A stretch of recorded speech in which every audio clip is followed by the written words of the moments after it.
Everyone, welcome back to my channel.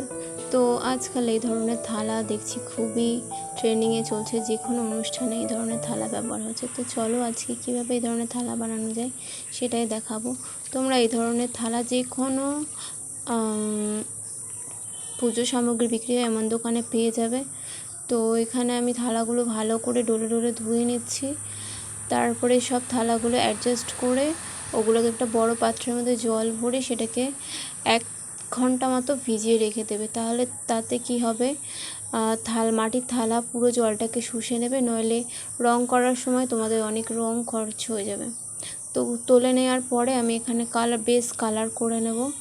তো base colour এরকম করবে না আমার মতো, আমি জলের মধ্যে দিয়ে দিয়েছিলাম কালারটা। তোমরা পুরো জলটাকে ঝরিয়ে তারপরে ক্লিন করে তার উপরে করবে।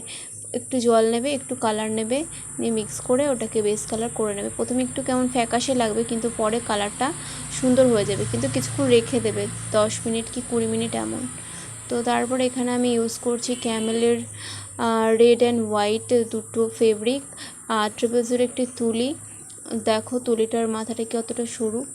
তো তারপর এখানে আমি 2 ফোঁটা মতো নিয়ে নিচ্ছি ফেব্রিক, তার মধ্যে মিশিয়েছি 1 ফোঁটা জল।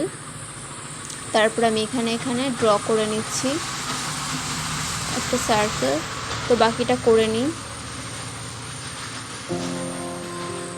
তো তারপর এখানে হাফ করেছিলাম, তারপর ফুল থালাটা ডেকোরেট করে নিয়েছি। তো তোমরাও যে কোনো রকম ডিজাইন করতে পারো, এরকম থালা তোমাদের মন মতো।